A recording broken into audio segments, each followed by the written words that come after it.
Mike. What day is it? Hump day. Here in the Source Media studio. Killer show coming up tonight for the Motorcycle Cannonball Chronicles. Welcome to Wednesday night here at the Source Media headquarters, man. So good to see all you guys. Doug Roquette in the house. Scott Stefano, Mike Draco, Cincinnati, represent. Gonna be a killer show. Make sure you throw up your name and where you're from so we can give you a shout out, like David Crum, North Jersey, Doug Roquette, Walla Walla, Washington, Lawrence B, Multi-Moose, number 22, Pittsburgh, PA. So, yeah, make sure you hit the like and share button for us to help spread this stuff around. Big shout out to our friends at Choppertown Nation, Cycle Source, all our family, friends there. Gonna be a killer show. Joe Sparrow in the house. Good to see you in Mexico. I'm jealous. Stick around, just 2 minutes, 49 seconds. We're going live with this week's installment of the Motorcycle Cannonball Chronicles.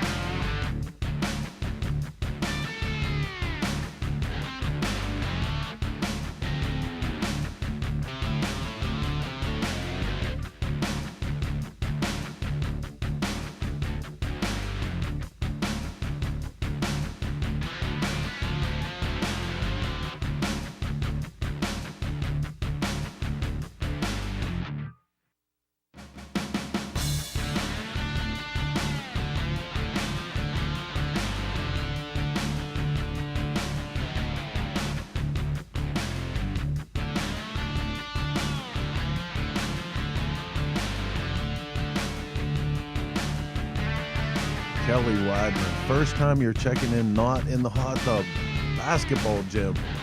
Jimmy Bradley, good to see you here, Milwaukee, Wisconsin, well represented tonight. Brian, Swansea, Mass. Good show tonight, man. I can't wait. I love nebbing through somebody else's garage.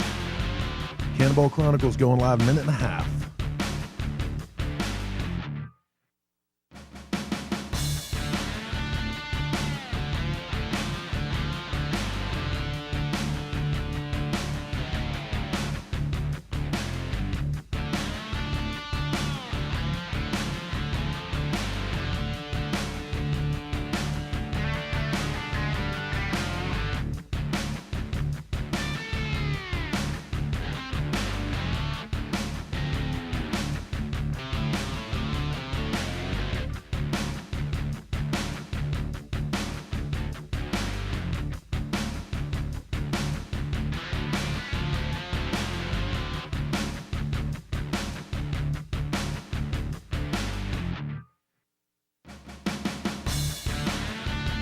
Okay, with just 30 seconds left, I guess it's time to get this one out of the garage and up onto the road and go live with this week's Cannonball Chronicles. Here we go.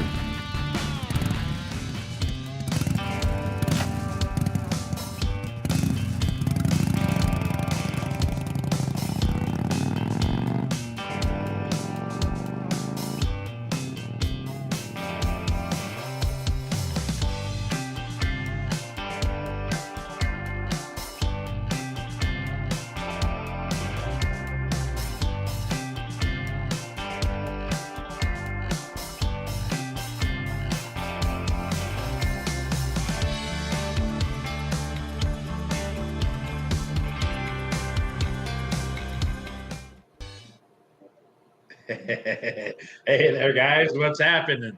You know what it is. That's right. It's Wednesday night. Cannonball Chronicles night. Hump day. Ooh, heck yeah.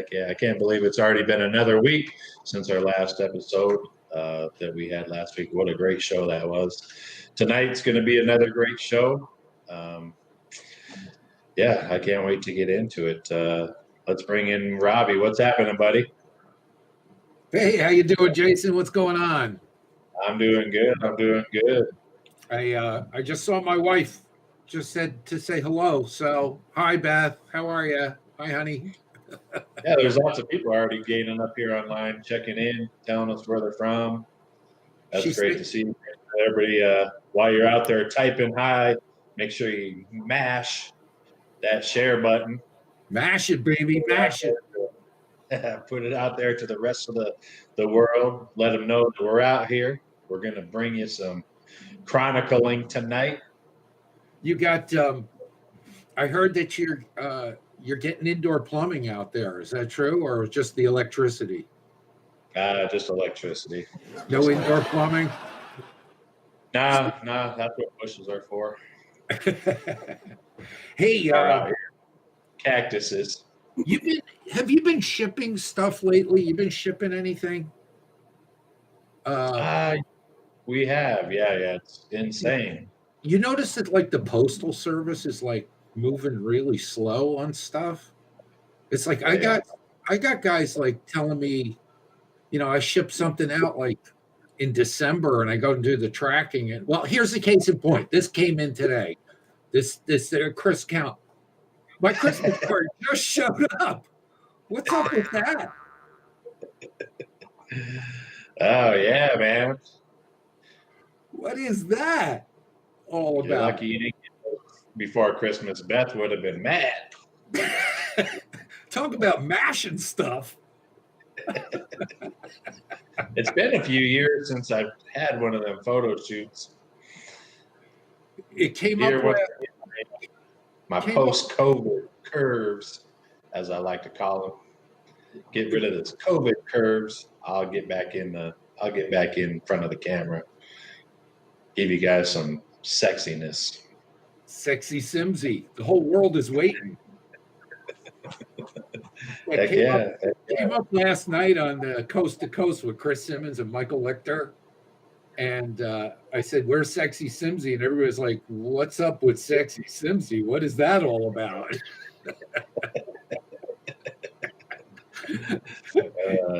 Yeah, you gotta get back into your photogenic self, Jason. I do. I'm getting there. Hey, I think we should bring Rebecca in. What do you think? Oh, hang on. Before we do that, let's do something else. Okay, what do you got?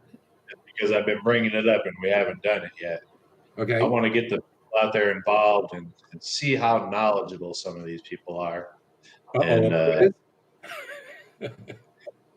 so I'm a big trivia guy. I love trivia. It's a great way to learn. I'm going to throw a real easy trivia question at you. And first person to correctly answer it, and it comes up there on our screen over there on the left-hand side, I'll shoot you a message later and get your address and all that kind of stuff and send you some goodness. Cannonball goodness. Bobby, you can't play. Okay. And it'll come up where? I know you don't know this one anyway. It'll come up where? Over here? So I'll do like 3 or 4 trivia questions tonight throughout the show when, just pop one out there here and there. And whoever answers them, I'll send you a Cannonball gift pack. So here's question number 1. Look, people are already answering on there. I already see there. So question number 1. I want to know what the color of the very first Harley Davidson color was. What was the very first production color for Harley Davidson? Oh, that was... If you know the answer, type it in. Better hurry. First person to answer what was the first production color of Harley Davidson wins Cannonball gift back. Okay. I see stuff coming in. Oh, we got a winner.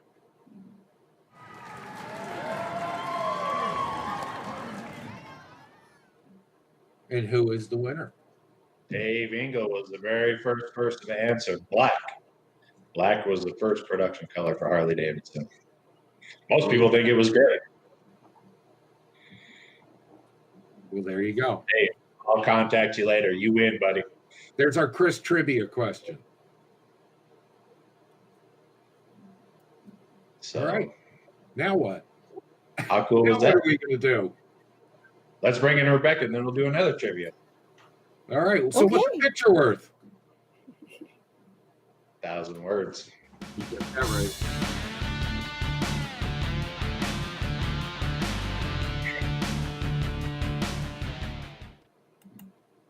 Hey, y'all.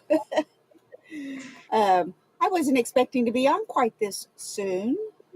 I was kind of, visiting with everybody in the text messages, and all of a sudden I'm on. I'm like, wait, I'm not ready. So here I am. We couldn't wait, Rebecca. Evidently. So this week I have a video from 2014, and we were in Washington State, and it was that part of the route where we all got, I got very confused, because that part of Washington is all grape orchards and roads on a grid. And you think, well, that doesn't sound like boring, or like it was almost like driving through West Texas, where you just go, I'm still seeing the same thing. But I think our route master did it in such a way where we would go back and forth and up and down, and back and forth and up and down, and back and forth and up and down. I'm pretty sure we were just going in squares, not circles, but it felt like we were, didn't it, Jason? Am I lying? Do you remember that? It was crazy. It was like, yeah, it's all the same, and it's just driving up and down this grid. Yeah. So the cool thing about the Cannonball is it doesn't matter where you are or how confused and lost you might be. That would be me. When somebody's having trouble on the side of the road, it's a new opportunity for all kinds of new adventures you aren't expecting.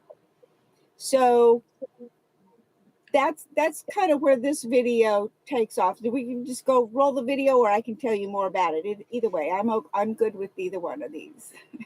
So.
That's good.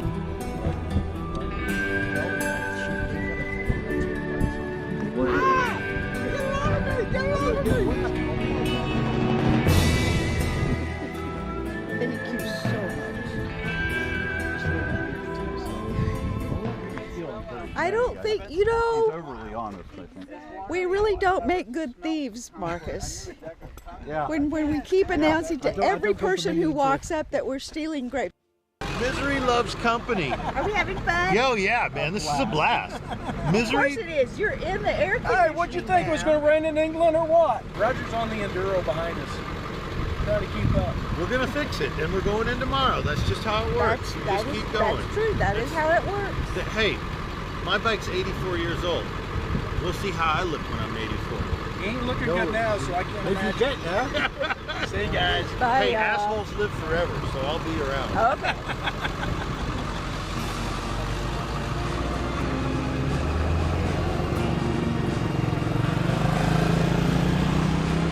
Here, don't forget your umbrella.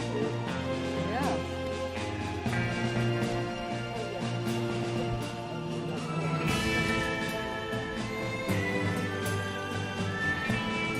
You, Marcus. Yeah, well, I'm just supplying you all with grapes to take with you.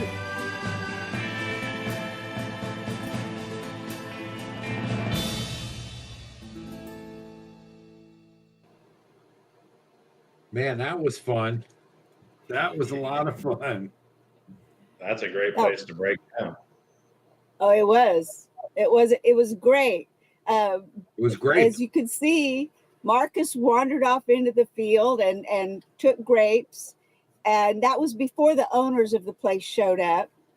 And then he just kept taking grapes, and they just acted like it was no big deal to them. They were having fun looking at the bike and finding out about the Cannonball. They actually brought out a tray of glasses of iced tea for all of us, and it was great. It was a lot of fun. It was like a lot of the adventures that we have on Cannonball, where you one of the guys will break down in some random person's driveway, and next thing you know, you've got the whole family out there helping them do stuff, or like this family bringing us refreshments and letting us steal grapes off of their vines.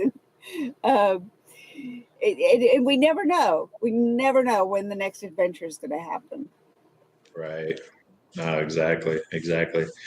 What was brought back some memories for me of that day was you kind of got into it, how the roads were. I drew just a quick picture of what that day was.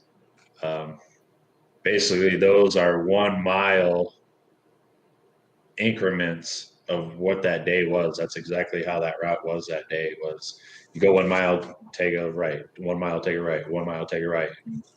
You just get up to speed through your shifting. It's like, oh, I got to slow down again. And, Yes. and it was through all these orchards. And it was just a day to remember, that's for sure. Yes, it was. And we all managed to make it out of that grid too. So I'm really proud of all of us for that. Right. So that was great. That brought back some really good memories. Yeah. Really good. Yeah. And Marcus is quite the character. He was a lot of fun in 2014. He was support for somebody. We won't go into all that, but he was just a great person to have along on the Cannonball. He was a retired captain for a ship for Chiquita Bananas, I think, but he was also a Vincent expert. So all the guys, he would start talking about Vincent's, and it was like the Pied Piper. Every one of these Cannonball guys were just surrounding him, listening to him talk about all of that. So that was a lot of fun too. He's just a fun character. Heck yeah. So right on. That was Fred Lang, if I'm not mistaken, right? Oh yeah. I mean, what a match. Yeah, that it was. So was he broke down, Rebecca, or was that just you guys were just reconnoitering a little bit? He was broke down, and I don't remember what was going on. I'm sorry. I was having so much fun with everything else going on around us. I wasn't really paying attention to what the actual fix was. Well, it looks like you got himself squared away by the time you guys pulled out of there, so that's good. But if he didn't recognize what he was riding, that thing was quite the contraption. That's that was valve, right? 8-valve twin cam, Harley Davidson motor, and a lot of that stuff that he reproduced himself. I mean, he casted the cases, and that was 100% scratch built by him, and that thing had a 4-speed transmission in it, and electric start, and I mean, the thing was just badass to the bone. Yeah. I remember riding with him on the $1 Million Highway in Colorado, and him going up the hills doing 75, 80 miles an hour on that thing, and he was just lugging. I mean, he wasn't even catching it yet, and I mean, that thing was bad to the bone. Yeah, that's a pretty neat bike. Yeah, it is. So, but cool. Anyway, let's before we get into our guest, which is a good one tonight, let's do one more trivia question because I like how everybody was answering on that. It was a pretty easy one. I'll give you a little bit one that you got to scratch your head on. I'm sure this one will take a while for people to get, but back in 1914, this agency contracted through Harley Davidson, and this agency bought 4,800 motorcycles for them to use as service vehicles. Tell me what agency that was in 1914 that commissioned Harley Davidson to build them 4,800 motorcycles. And go. So while these guys are scratching their head, Googling if they can find it, let's bring in our guest, Mr. Kelly Modlin from Kansas.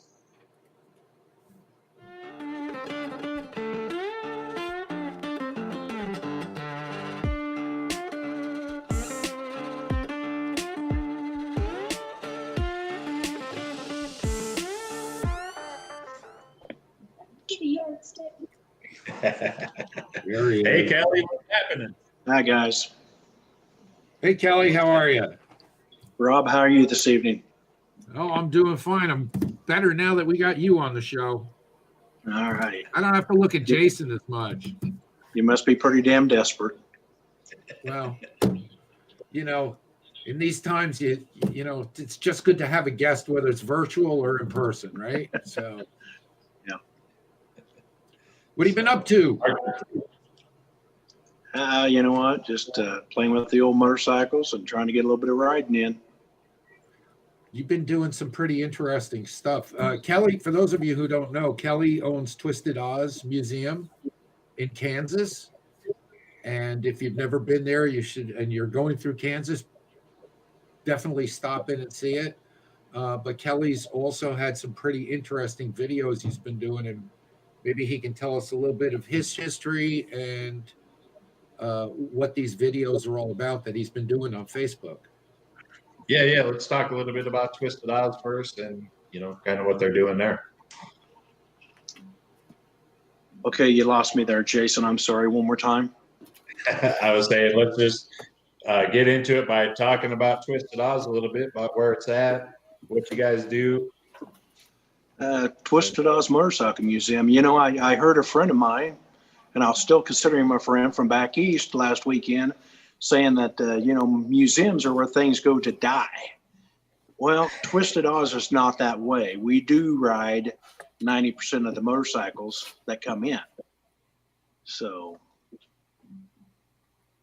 you know, we do get them out. We play with them. You know, we regularly get a bike fired up. We take it out, ride it, and put it back on the floor.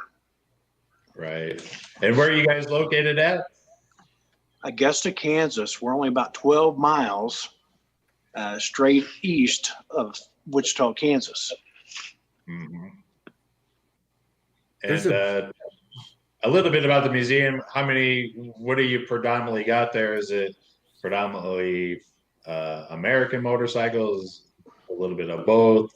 What do you guys got in there? We're not prejudiced at all. If it's got two wheels on a motor, we like it. The majority, we have probably more Indians than anything, but we have over 40 different makes of motorcycles. And I think right now we're running probably 150 bikes, somewhere in the ballpark there, that we get out and play with and stuff. Half the collection is my dear friend Jerry Ottaway. Jerry and Herb Ottaway are big legends in our area and a lot of places across the United States. And Jerry, when I was opening the museum 4.5 years ago, asked me what I wanted, and I said, I don't care. Well, we ended up bringing over 50 motorcycles of Jerry's. And so we have just grown from there. And Jerry and I own the majority of the motorcycles. And then we got probably 12 to 15 bikes on loan from local people around the area. Mm-hmm. Since you brought up Jerry, for the people that don't know out there, give us a little bit of history on Jerry and the Ottaways from there. You know, Jerry and his dad started Joyland Amusement Park here in Wichita, you know, and been into motorcycle racing since 1930. His dad won the Oklahoma Championship, which we had that bike in here. Herb was a mechanical genius, and so is Jerry. But in 1960, Herb finished the very first Indian 6. Before any CNC machines or anything, he took 2 4-cylinder engines, cut the front and the rear cylinder off, put it together, made his own crankshaft, camshaft, figured out everything turned and worked. And the bike will start on the first kick. I actually rode it from 2020 to 2021 from Bill Page's place back down here to the museum. There's about 5 or 6 of us that got together for a nice cold ride, but it was actually the warmest ride we've had in years. I see that. Usually it's pretty cold. Yeah.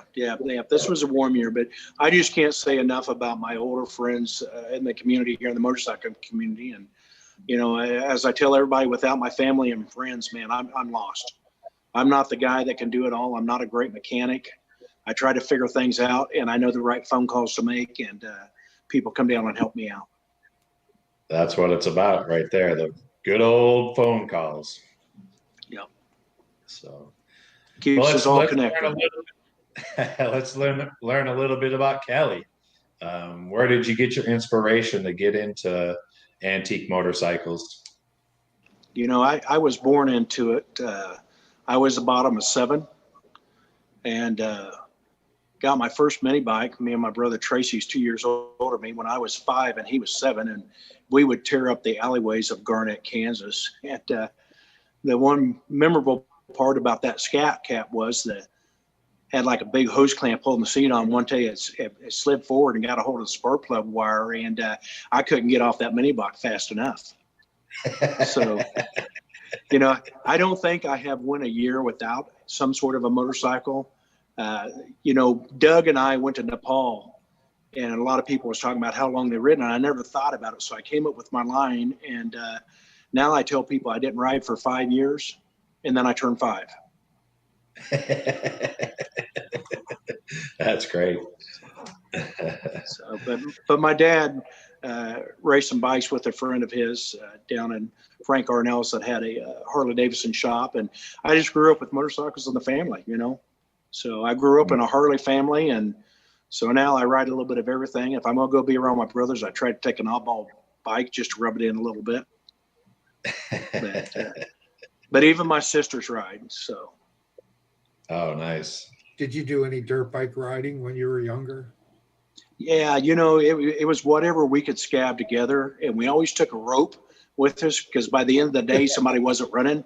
We had to tow it back to town. In our hometown of Garnett, Kansas, we had a city motocross track inside the city limits amongst the houses and stuff. So you could push your bike over there supposedly. You'd leave it running and hop on when nobody's looking, but you could go ride all day long on this city track. And it's too bad that we couldn't get back to doing that, where more youths could have the availabilities to do that.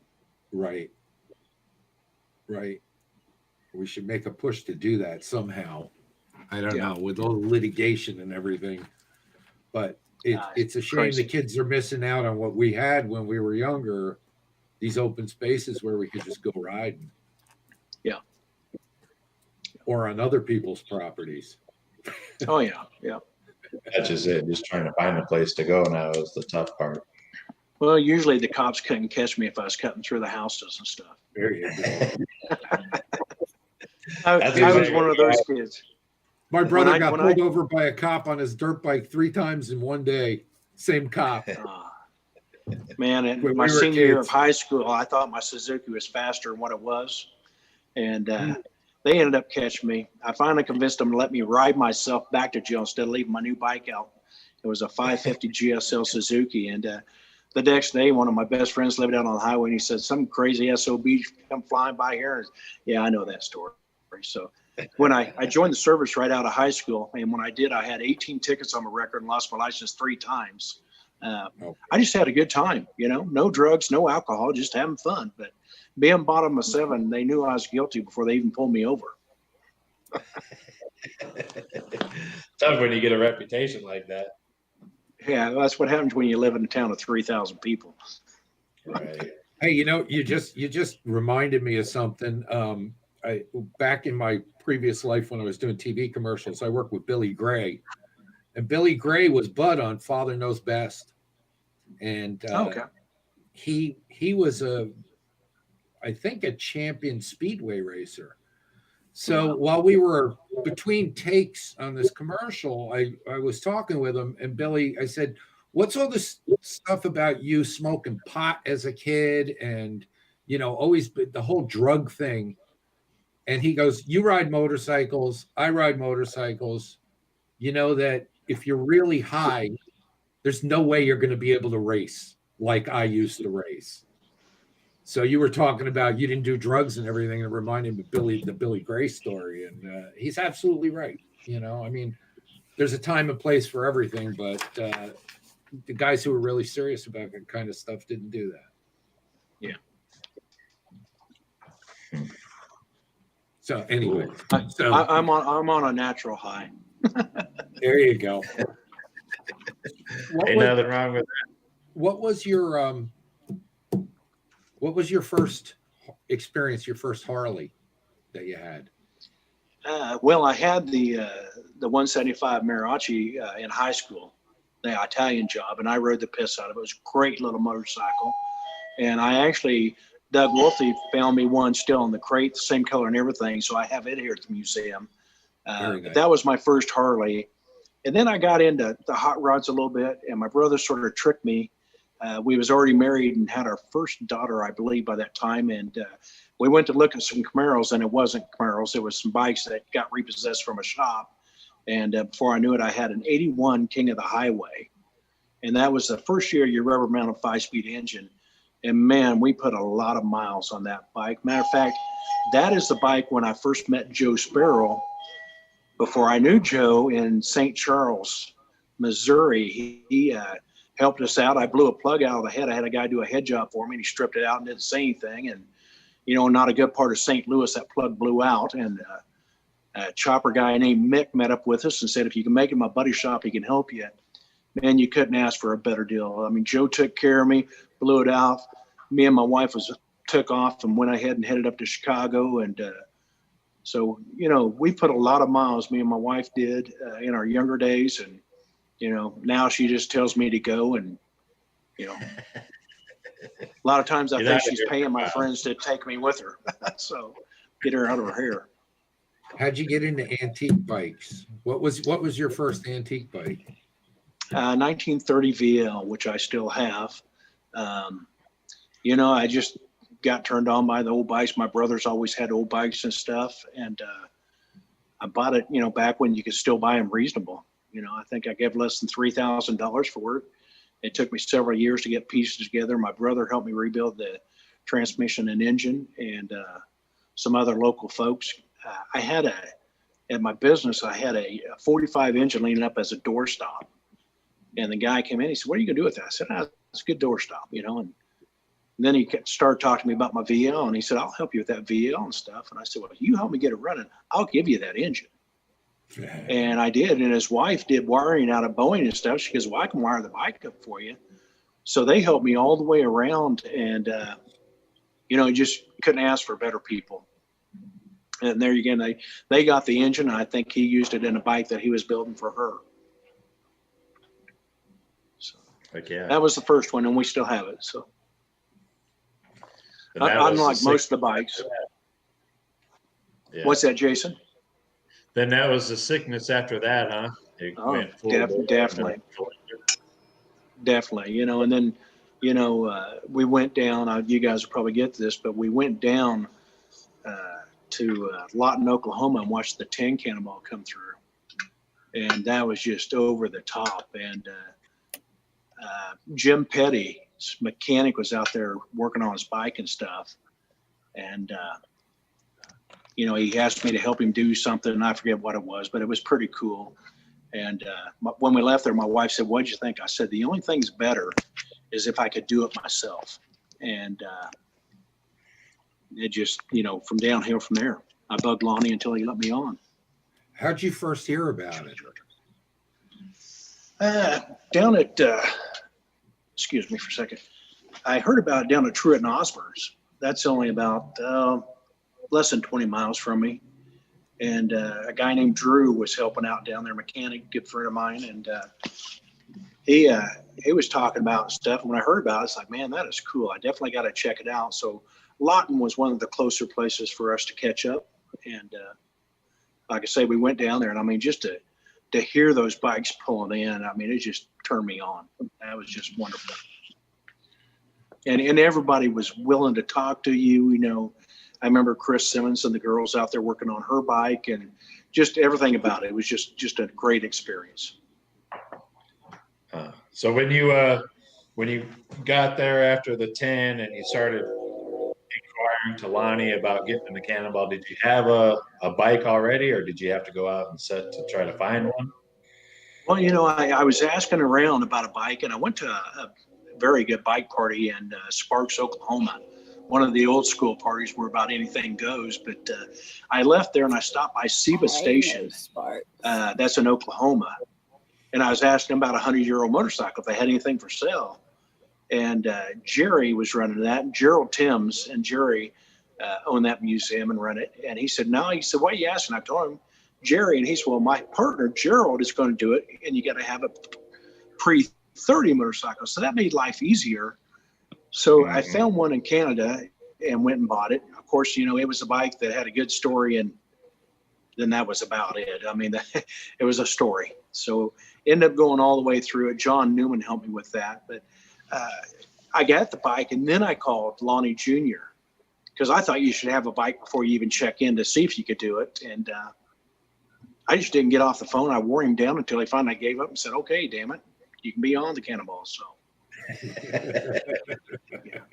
I joined the local AMC club at that point and went to one of their meetings, and I'm telling all these old guys what I'm going to do. They're like, you got 3 or 4 months to go. Most people have already got their bike done. And they just thought I was the local idiot, which I probably was and am. But and then they warned me about not doing a sidecar. And of course I had to show them up. Well, that lasted one day. Those old guys was right. Don't be doing that crap, especially when you don't know what you're doing. Right. What was that first bike? It was like a 24 Henderson, wasn't it? Nah, 29 JD on the 12 Cannonball. Oh, you did ride a JD on a 12. Yeah, sure did. Well, I rode it. It rode me, and the engine was in my arms more than what it was in the bike.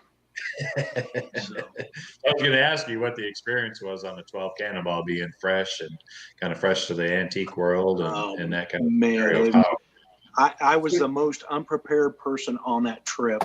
John Newman was just getting his feet wet at that point. And so I went down to Texas. John was helping me out. Just couldn't get the bike running good. And even when I left his place, it wasn't running good. And John's such a great guy. He said, Kelly, I got this engine, this bike. Let's pull it out real quick and you take it with you. Well, I found a deal. I think it was on eBay or whatever, about one on Long Island. So I was telling him, I can buy this engine for parts. He said, even better, let me buy it. You pick it up. You can use anything off of it. When you get home, it's my engine. So I did that. And like a couple of days before the Cannonball started, and then the day before the Cannonball started, a lot of people know this history. I went to the Newburgh Hospital and was getting rid of some kidney stones the night before the Cannonball started. So I got back and the Pike, it was running great that night. The next morning, that carburetor wouldn't stop puking. And so I did not get to start. And I didn't realize you had to push it across the start line to make it count and stuff. So it fought us the whole way. I don't even remember what state we made it to. Me and my brother had one of those brother moments.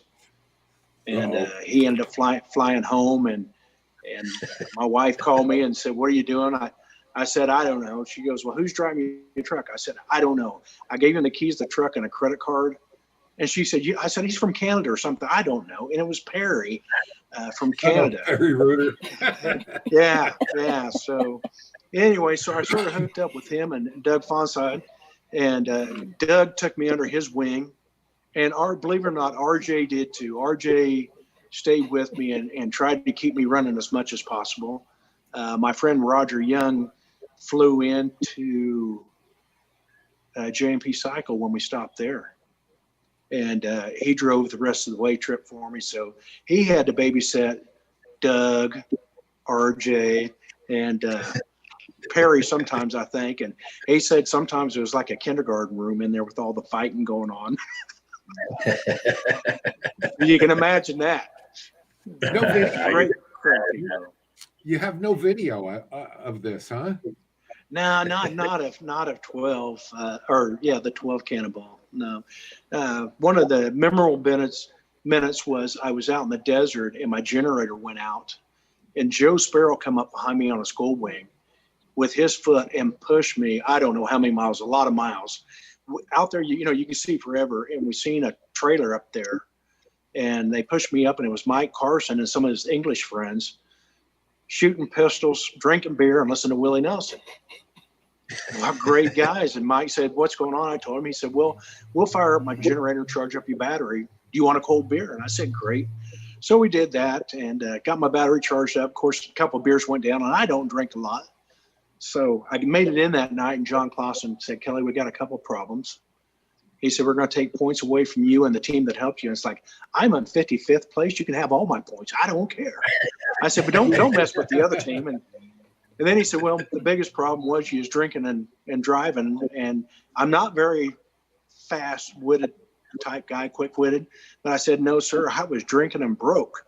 I didn't start riding until I was done drinking." So anyway, we got past that. And it was a great trip. And there again, as you know, you meet a lot of friends. Doug Wolf in Sturgis is the first time I really got to know Doug. I knew he'd been sleeping behind his motorcycle and stuff, but I gave him a lift because he said a guy was going to loan him his house to take a shower, and he needed it by that time. And, for you that don't know, Doug did a round trip on that too. He left and rode to the Cannonball and then rode all the way to the Cannonball. And then I think he broke down in Vegas, but he bought another bike to finish the trip to ride home. So. Right. Nothing stops Doug. So you had a perfect score is what you're telling us, right, Kelly? I've never had a perfect score, and I'm good with that. If you got a perfect score, you got to have something to aim for. I usually aim to have a good time. So there you go. I'm not in it for the points to the score or anything. There again, I'm too young, and usually my bike's not old enough, and for some reason or not, I'm going to find a reason that they're going to take points for me. So, but I'm good with that. Tell us about the 27 Henderson. What kind of experiences did you have with that? I understand. 2014, Chris Thompson helped me get. After the 12, I came back, and those Hendersons was past me, and man, I just fell in love. And I went over to Jerry Ottaway's place. I said, "Jerry, I want a 4-cylinder." He said, "Good luck." He said, "Have you ever ridden one?" I said, "No." He puts me on his 39 Indian 4.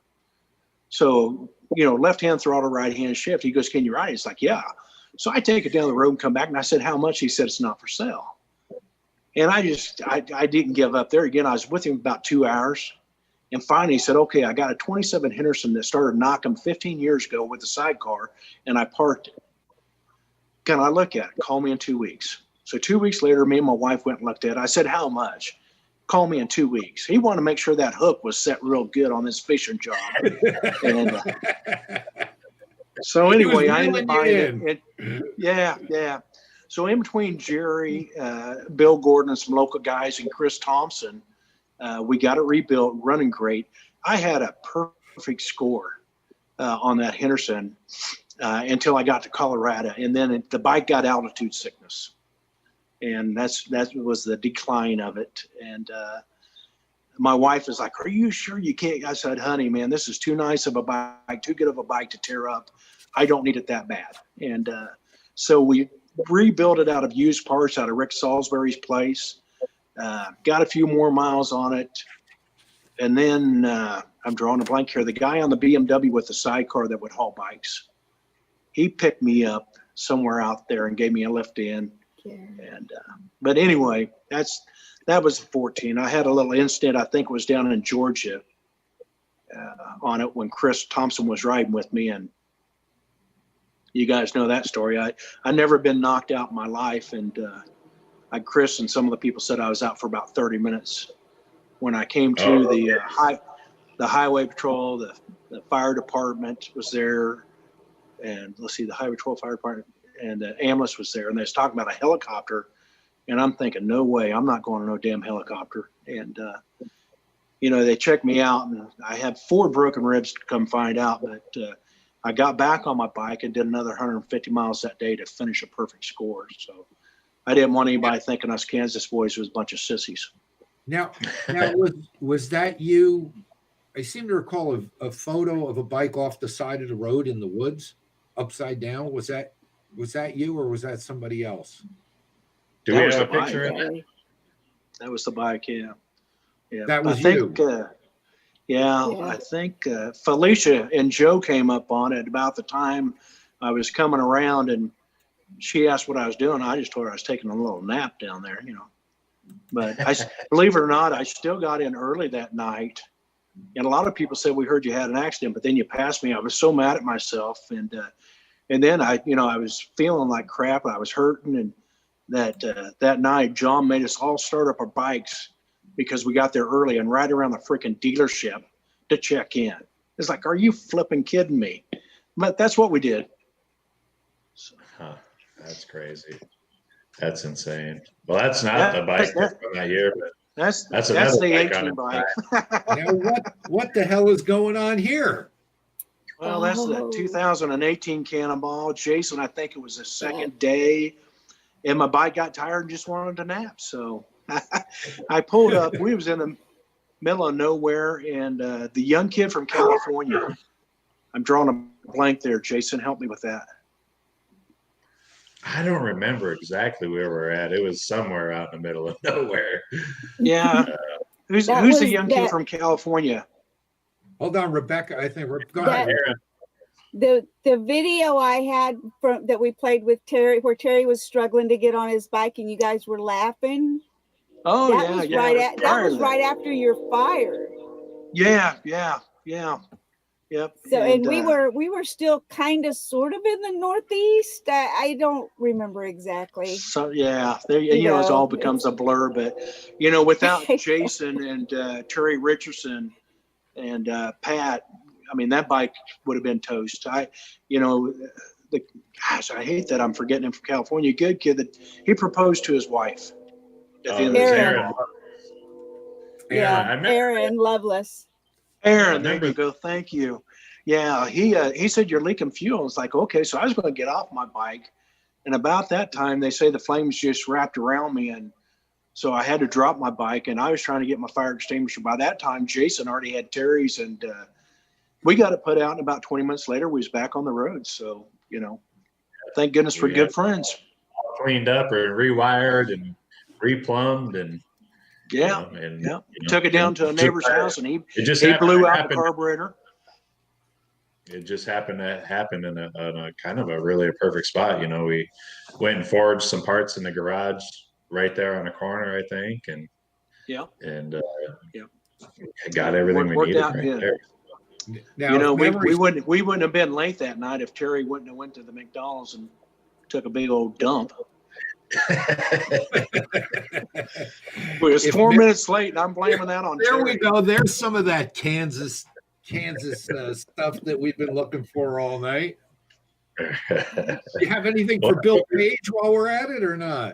Bill and I have been friends forever. We did almost 20 years together in the service, and I was actually getting ready for the 14 Cannonball on my Henderson, and Bill said, "Hey, you care if I start chasing you around on your bike and hanging out, and with the old bike and stuff?" And I said, "No problem." And as you know, that was his first shot of junkiness, because if you see now, he's got as big a museum as I do, so he just can't stop. So Bill's got the fever for sure. Yeah, I actually sent him one with last Saturday. He was here, and we went over to look at some stuff, and there was a bike that I bought. And before I know it, he was coming back with his trailer, and he took it home. So you gotta be careful when Bill shows up with a trailer. Yeah. He's almost Let's take some pictures that we have, and we'll just kind of go through some stories on each one of them. All righty. I'm gonna put my glasses on if you don't mind. Yeah, you bet. Fine with me. Okay, that's the 12 Cannonball. Doug and I are standing by his bike, and then my JD beside it, and then Chris Snoops from Australia back there behind. And what a thrill to see that sign. Oh, yeah. You're on your last downhill. Yeah, we were. That's the 14 Cannonball on my 27 Henderson, somewhere in the United States. Does that narrow that down? Is this before or after the accident? Do you remember? Yeah, exactly. Okay. Crossing the finish line. That one there, that was after I did not want to ruin my Henderson. And my friend Roger Young, lifetime friend from childhood up. And that is my grandson, Kane, that we're pushing across the finish line there. And again, my wife said, can you start it and write it in? It's like, a 4-cylinder, man, if you mess up big time. And I wasn't willing to do that. I don't blame you. I don't blame you on that one. That's a 16 Cannonball on my 1914 Excelsior next to Bill Page. What was And I think that's yeah, exactly, Jason. Go ahead. That's where I was going. What's that now? What was it like riding that Excelsior? The Excelsior, I did it trying to prove a point that you didn't have to spend a ton of money. So we rebuilt that engine, and seriously, the only thing new we put in it was new cast iron rings, and ran it across the United States. So it was a wonderful ride. I still ride the bike. I took it down to the musket ball that we did. I broke 3 exhaust valves. Everybody said, well, they're breaking. At that time, he was 102 years old. Magneto went out. The rear hub locked up.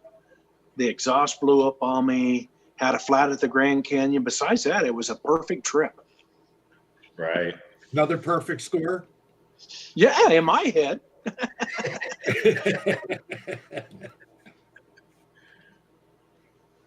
That's just part of the museum here. A few of the bikes that we got in here.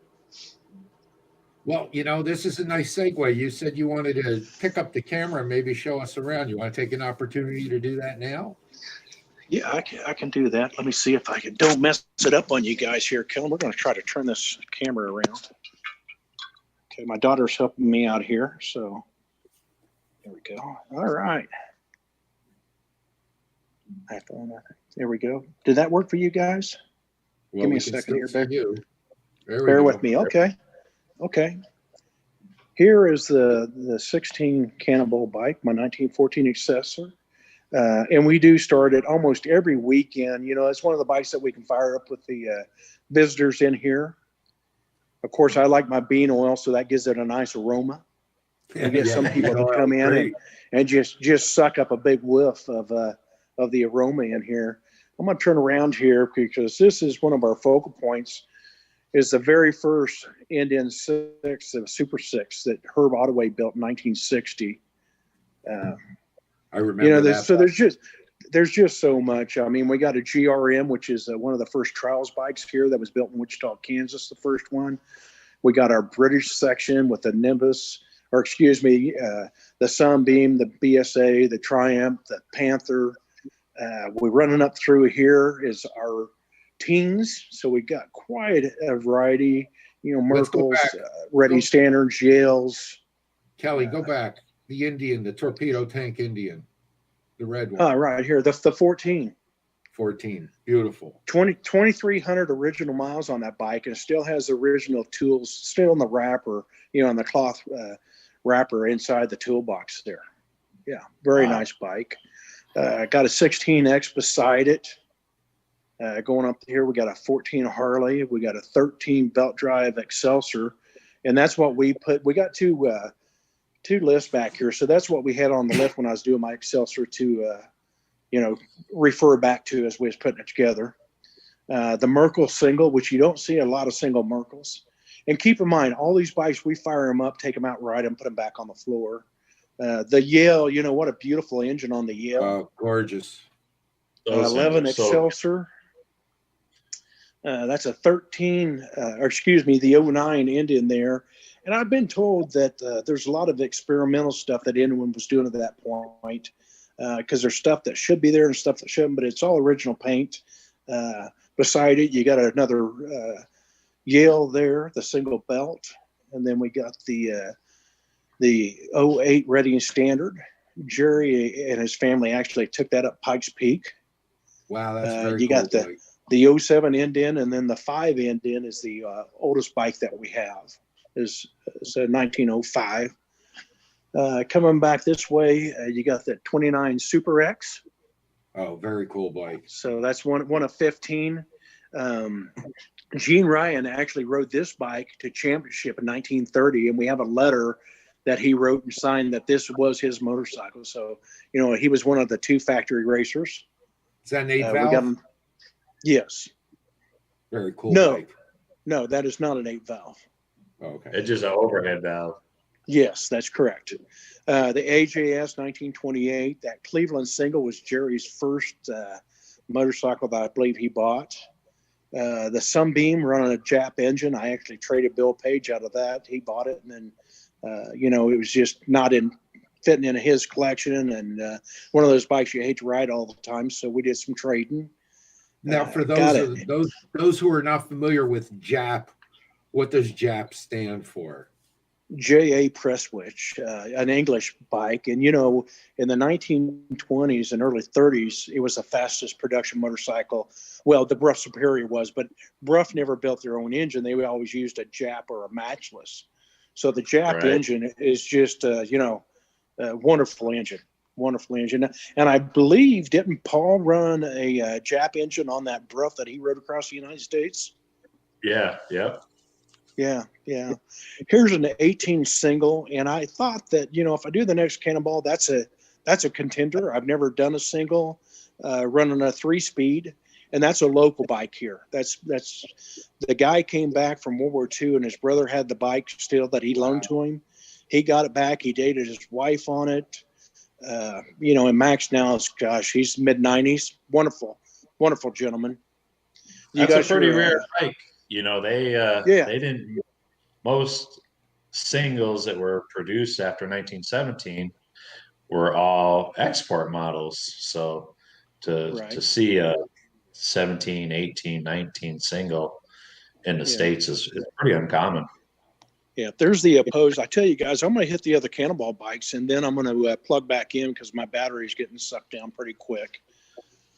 But just a little bit of variety. There's a rotary valve experimental that Herb built about 1970, running a Hoffman German lower end, American cylinder, but a rotary valve engine. And then another Jap engine on the Speedway bike there. Now, this is a neat story here. Zip around here. This little Indian here was built for a 9-year-old's Christmas present, and that was Jerry's mother's brother's Christmas present. So his mother and brother rode that bike all over Wichita, Kansas, when you could still do stuff like that. I'm gonna have my daughter come over here and stand by just to give you an idea of the size of it. And she's not a giant, but she's standing 5 foot. 5'2". She's looking big. So that gives you an idea of the size of the bike, and it runs. Wow. We just got the magneto rebuilt and stuff, and it was running before, but it's running better now. We're going to slip up here through our 4 cylinders here. As you can see, we just got a nice variety. Beautiful. There's original paint Cleveland that runs wonderful. There's my 27. Is that a Tornado? Yes, sure is. Beautiful. So we got my 14 Cannonball bike here, the Henderson, and beside it we got the Ace, and then you got the 18 Henderson. Wow. Of course, here's a couple of them that's sort of one-off bikes. Herb built this red scooter during World War II to ride back and forth to Beechcraft because gas was rationed, and he stayed here to teach the women how to weld. He was what a wonderful craftsman. And what's zooming that around here. Go back. What was that thing behind it? You talking about the little green one or the black one? The black. Oh, it must be the Land Speed. That is a streamliner running 2 Vincents, the second fastest fence in the world, 217 miles an hour, recorded 3 world records. Wow. And behind it, you're seeing the 2 Pierces, the 1911 Pierce single, and the Pierce 4-cylinder, both of them original paint. And we had both of them out riding them in 2020. Slipping around here, the bike that, Harley won a lot of the races with. And if you see their new little commercial video thing with them on the XR 750, that is actually this bike, and it's back in my shop area. There was a local young man that did that for him, and he asked me if I could find him a bike, and then he wanted to know if he could use the shop. Another local legend around here was Turk Dales, and this is Old Evil. He twisted the iron, painted it, built it. I mean, one of the first choppers probably to ever come to the Wichita area, and we just lost him about 8 months ago, but what a great guy. He took me under his wing, and he was the guy I could go for. He would build me anything, no matter what the year the bike was. Look at that exhaust. Just wonderful. Let's see the end of those exhaust pipes for a second. What do you got going on there? There you go. Very Isn't cool. that beautiful? Yeah, nice. Yeah, it's just a beautiful. And like I say, it's what everybody's trying to build today, but that was built. The last time this bike was redone was 1972. Yeah. So just a beautiful piece. Slipping around here, those are the two racers, flat track racers that Herb won the Oklahoma Championship on. There's the Indian, and the Excelsior was his backup bike, the Super X. But when he was 18 years old in 1930. So you got the experimental Harley there. There's a 350. That's a 500cc overhead valve. I think there's 2 or 3 of them that exist, stamped experimental. So slipping through here real quick. This is the Wood, JJ Wood. It is the only JJ Wood motorcycle in the world. Sits right here, runs and rides. There's a lot of manufacturers that started. This was the one that came around, and it just didn't make it. Look at that twin cylinder on that, guys, if you could see it. That's unusual. Just a beautiful piece. So that's really probably our rarest bike that we have in here. And what year was that, Kelly? 1914 Wood, JJ Wood from Denver, Colorado. There's our WLA bike, Jason and I and Doug and a couple of other guys, Bird and another guy from Florida took them over, and Jason and 3 of them stayed a month, and then Doug and I spent 2.5 months, and that was our only transportation. What a wonderful trip. Well, tell them where you went. You said you took them over, but you took them over to where? We took them over for the 75th anniversary of D-Day. So that was a wonderful trip. And like I say, we covered, Doug and I covered 11 countries on that. And Doug sort of set the trip up and invited us. And like I say, that's, I don't know if my wife's paying him to take me away or whatever, but Doug and I are good friends. And thank goodness we get to go different places. So we got a little bit of a BMWs going on there. And then, like I say, my 18 Chief, 27-ish, because it's a little bit of everything. My latest bike that I purchased was from Pat Patterson, and he rode that on the Chase. Another little 45 bobber. A friend of mine's 94 years old. That was his bike and still runs great. This is our winter project for last year, a little knobby. Jason seen that out in Colorado. I took it out there and rode it. I was so proud of myself. All the lights and everything was working perfect, except for Doug said that I tried to do that Bluetooth thing on my generator and it didn't work out. Everything worked except for I would have hooked up the generator, would have worked better. This is something I've been going through for the last couple of years, and I want to be a big promoter of it right there, man. Any of my friends, anybody out there hasn't had your PSA level checked, get it checked, because it is not fun to go down that road. Still dealing with it, but that's, life goes on. But get it checked with your doctors and get your prostate in good health. 36 upside down 4, we got it on the left, and then a 55 Triumph chopper over there. We're working on doing some wild stuff with that. We have another whole building full of bikes and stuff. That's a rundown of the museum here and my Cannonball bikes. Beautiful, Kelly. Up above, I don't know at the lighting if it's going to kill you or not, but there's a Cyclone up there, a Harley in a crate. The Cyclone was actually Jeff Decker's bike that he put together at one time. There's your Bridgestone 100 that I won a second place trophy on up there when I was 14 years old. So, but Kelly, I'm going to have you turn this around where I can plug it back in. Well, for anybody that's through Kansas, they definitely need to stop there. I mean, it's a fun place. It's still free, isn't it? Oh, You just yeah. ask for Yeah, you know, yep, we asked for donations and stuff, but, you know, that's the reason we opened it, was just to, you know, I like I say, I'm very fortunate. My wife and daughter support my bad habits, and they put up with all my BS. Well, I know motorcycles definitely ruined my life, and I got the bumper sticker from Leo Holnick to prove it. Let's go. We just got a few more minutes here. Let's go through the rest of these pictures. I think we got a small video. Let's play the video first.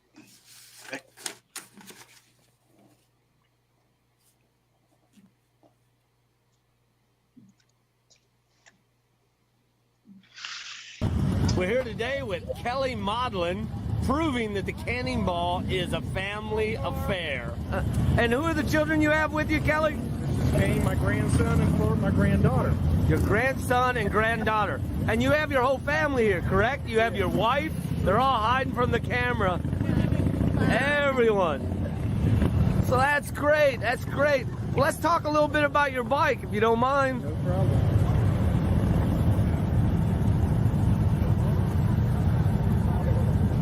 Tell us about your bike, Kelly. It's a 1927 Henderson running a 24 engine. Everything's running great. Everything's running great. But you did have one minor setback, I believe. Yeah. Yeah, I remember that. Yeah. And what exactly happened? You want the good story or the real story? I usually do a little bit of both. The good story is we came out of a rainstorm. I think it was in Tennessee, Georgia, somewhere down there. I don't even remember where we were. And was cruising along, and these girls passed me and flashed me big old hooters. And I was paying attention to them and off the road. And you went off the road. Went off the road. But you're all right, fine? Yeah, a few sore ribs. I told my friends you're having a bad day when you pass your own motorcycle at 45 miles an hour. That is a bad day. But the bike's fine, you're fine. The bike's wonderful. How long have you been working on this bike? I bought it right after the 2012 Cannonball. I was running a JD, and I was so turned on by the Hendersons that I thought that was a bike for me. The Hendersons are nice. They are very nice. So are you happy with your decision to change to a Henderson? I am. I think any other motorcycle wouldn't survive the concrete culvert I hit. The real story is I had got a little moisture on the magneto, wasn't running the greatest, so I was looking down the mag. I looked up, new asphalt, pretty deep drop off, and I just screwed up. Thought I'd ride it out. And as I was passing my handlebars, I just knew it hurt. Wow. That's insane. But as you can see, always in good spirits about it. Try to. Just Life is good. Another story to tell the grandkids. Yeah. You know, my the grandson and granddaughter that was in the video there last weekend, my grandson at 7 years old got his first doe, 217 yards. The week before, Clark, my granddaughter, got 3 rabbits and a quail. So Wow. very impressed. I mean, my grandkids, they could do a lot for 7 years old. So Yeah. I don't have them on 2 wheels yet, but they can ride the 4-wheelers, and you know, we'll work our way up to the 2-wheelers. I'm sure it won't be long. Hey, Jason, let's take a moment and roll some of our sponsors here, and then we'll come back and close out the show with Kelly and Rebecca. How's that sound? Let's do it.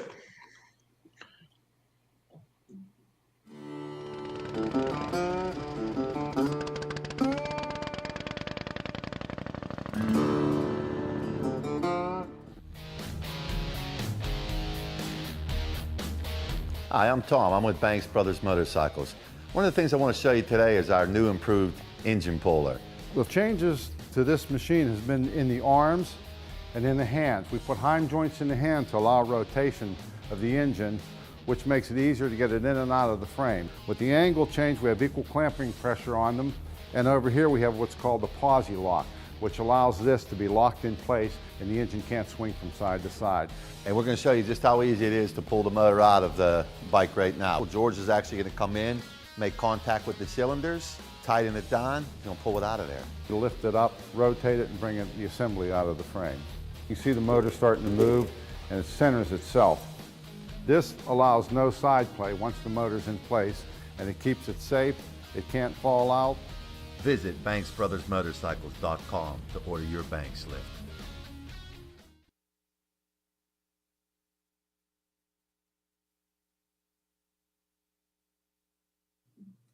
And we're back. Everybody should own a Banks lift. That's what I'm saying. Heck yeah. I can't wait till I get some power out in our shop. I'll show you guys what I'm doing with my Banks lift and all that kind of stuff. So we'll do some live demoing and some fun with it coming up. So very cool. So Kelly, did we miss anything? We miss anything with you tonight? Anything else you want to talk about? You know, life is wonderful. I got my 4 grandkids. I got Kane, Clark, Elliot, and Cam. And, you know, I'm very fortunate. We all live in the same town and we get to see them daily. I take Elle to school this morning, and matter of fact, on the way to school, she said, "Do you have your hearing aids in?" Yes, I do. Just speak up to me. But no, again, the Cannonball is wonderful to meet people. It's amazing life once you get into the family, and you know, it's a great resource on the old motorcycles when you can just pick up the phone and call one of your friends, and if they don't know the answer, they're going to tell you who to call. But Exactly. My wife's support, and you know, like I say, I can't say enough about family and friends. Do you have a favorite Cannonball moment? I know you've been through so many of them. Is there one moment that stands out for you over all the years that you've done this? The one that stands out in my head right now is coming back into Kansas on the 18 Cannonball. Terry Richardson, I think George Unruh, and some other guys caught up with us out in western Kansas, and we all rode in together.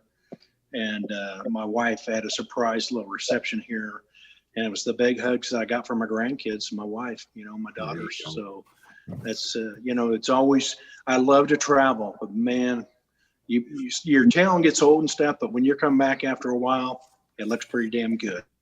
Is that when you guys were a hosted stop and fed everybody really well? No, that was the 16 Cannonball. Okay, and so you guys were a scheduled stop in 16? Yeah, we sure was, and that's the day it started pouring rain when we left Springfield. We made it to Parson, Kansas, and they called today. And I thought, you know, well, there's no way I'm going to haul my bike in to my own place, you know, with a party and stuff going on. So there was a few of us that rode it in, and unfortunately, I made it about 40 miles from the shop here, and my magneto got wet. And that was the end up, so I had to be hauled anyway. So I come around the backside, unloaded the bike, and pedaled it in. That's hilarious. So I got one more thing I want to bring up here. Go ahead, Rob. I remember at the end of 2018, I think it was right after the banquet, you were saddling up to go home, and you were outside kicking. Tell me about your trip home. Was that eventful, or was pretty good, pretty straightforward?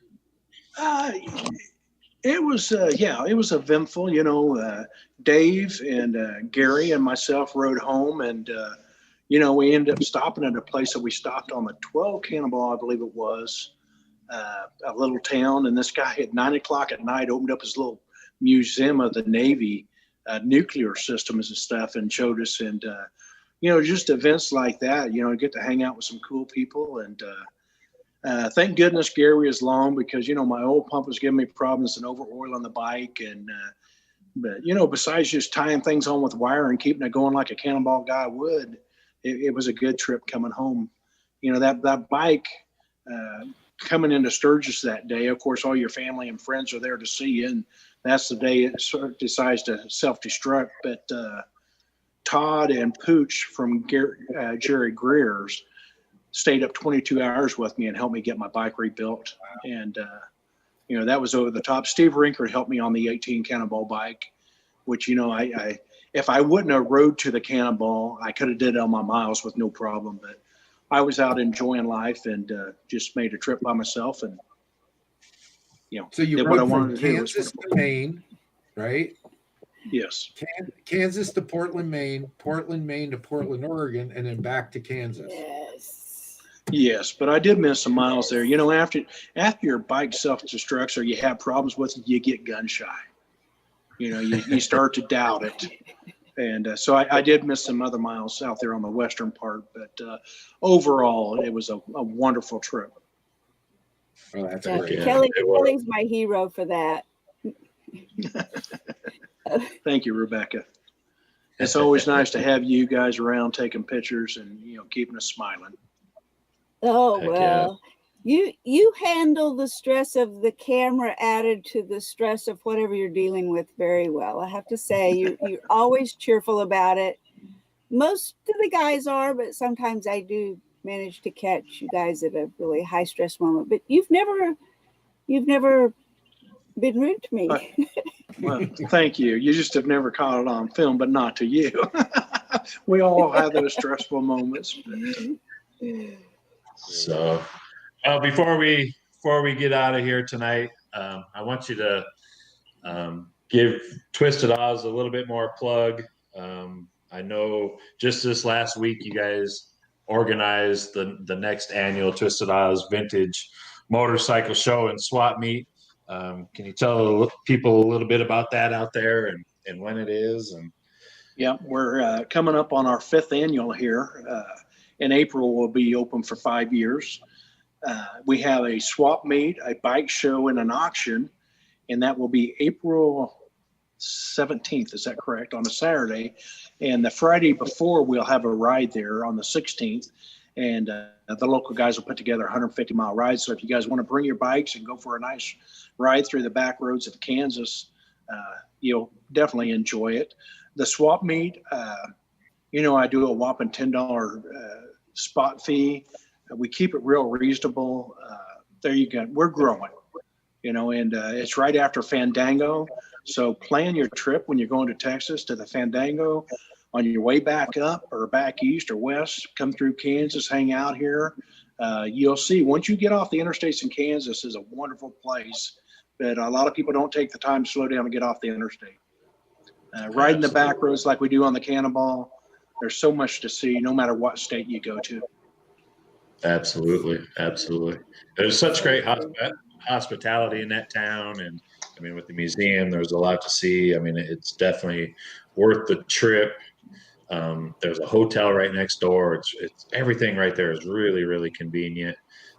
It's a great fun time to get to that one. So, and for you guys out there, it should be easy if you're going to, like Kelly said, going to the Fandango or on your way to Ole or whatever. It's a destination to stop at and take in. So I want to thank you again, Kelly, for coming on tonight. It's been just a wonderful show. I'm glad to call you my friend and finally get to have you on here and get to share some of your stories that a lot of people don't get to hear a lot of times. So hopefully we'll get to do another show with you here and maybe do it in person or something like that. That would be great. Start to get back a little bit. I hope we all get to travel and do some in-person stuff. And Jason and Leanne, thank you. Rob, Rebecca, Chris, Heather, thank you guys for putting this on. It is a wonderful program. Well, thanks for keeps us all connected, Kelly, man. We really appreciate it and miss hooking up with you guys. And hopefully everything opens up in short order and we will get to see each other again. It'll be great. That'll work, man. That'll work. You guys have a great evening and thank you all very much. Be good, all right, buddy. We'll see you. All right. So Here again, another great show tonight on this great Wednesday hump day. Hump day! Hey, Jason, before you go, we gotta do the trivia question. You haven't done that yet. Yeah, the yeah. second one. So the correct answer for the second one was the post office. I did see you guys chime in right away. I thought it would take a little bit longer. I'll go back through the credits, rewatch the show, see who the first person was. The comments were coming in so fast, I just couldn't see them. But I'll reach out to that person and send them a great Cannonball gift. Get studying for the week, because next week I'm bringing more questions for you guys. So be prepared. And they're not all going to be Harley Davidson. I'm going to throw some other stuff in there, and we'll see what kind of knowledge you guys have. So, Well, and Kelly showing stuff at Twisted Oz gave lots of material there for future trivia questions. exactly. Throwing that out For And the then quiz, for the you guys Quizmaster don't know- General. and if you don't know, you can go back and watch previous shows of this Cannonball Chronicles. You don't have to watch it live. You can go back to Facebook, YouTube, whatever, and view it the next day. Watch it 3 times a day. Whatever. And who And knows? don't forget the other source media shows. Yeah, absolutely. Absolutely. Right. They had a really good one last night with Chris Simmons. Yeah, and Michael Lichter, Coast to Coast with Chris Simmons is a good one. You have Shop Talk on Sunday night. And I hear a rumor that in the near future, Cyberswap might be coming back. So we like Cyberswap. I know. I miss that show like crazy too. I know Tom Banks likes it, but he got pulled aside. He's not allowed to be the first bid, I think, is what I'm understanding. All right. Well, we're way over time. We got to get out of here. Hey, these guys, Banks Gas. Yeah. Great sponsor. Great sponsor. Excellent. Anyway, I'm hungry. Let's get out of here. I'll see you guys next Wednesday. Thanks again.